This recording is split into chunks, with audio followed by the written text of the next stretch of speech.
అల్లు అర్జున్ గురించి ఏదో ఒక టాపిక్ లేకుండా సినిమా ఇండస్ట్రీలో రోజు గడవట్లేదు.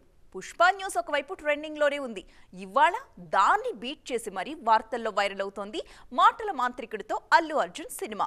ఇంతకీ బన్నీ నెక్స్ట్ సినిమా త్రివిక్రమ్ తోనేనా? Come on let's watch.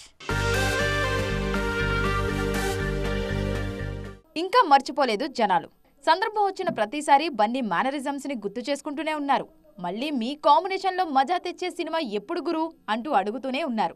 గత కొన్నాళ్లుగా ఈ కాంబినేషన్ మీద ఇంట్రెస్టింగ్ డిస్కషన్ జరుగుతూనే ఉంది. అయితే బన్నీ లైనప్ లో త్రివిక్రమ్ సినిమా నెంబర్ ఎంత అనే విషయం మీద మాత్రం ఇంకా క్లారిటీ రాలేదు. The dynamic combo reunite for their 4th time అంటూ అనౌన్స్మెంట్ అయితే గ్రాండ్ గానే వచ్చేసింది. విజువల్ స్పెక్టాకిల్ గా తెరకెక్కించాలి అన్నది makers plan. This time something bigger అంటూ జనాలను ఊరించారు. అంతా బాగానే ఉంది, కానీ సినిమా ఎప్పుడు మొదలు పెడతారు అనే విషయాన్ని గట్టిగానే అడుగుతున్నారు ఫ్యాన్స్. తాజాగా బన్నీ త్రివిక్రమ్ ప్రాజెక్టు గురించి ఇంట్రెస్టింగ్ న్యూస్ వైరల్ అవుతోంది. రాముడు భీముడు తరహా కాన్సెప్ట్ ని బన్నీ కోసం సిద్ధం చేస్తున్నారట గురూజీ. పుష్ప లాంటి పక్క మాస్ మూవీ తర్వాత ఈ తరహా సబ్జెక్ట్ అయితే అద్భుతంగా ఉంటుందని హ్యాపీగా ఉన్నారు ఫ్యాన్స్. ఇదే విషయాన్ని అఫీషియల్ గా ప్రకటిస్తే వినాలని ఉందని ఉవ్విళ్లూరుతున్నారు.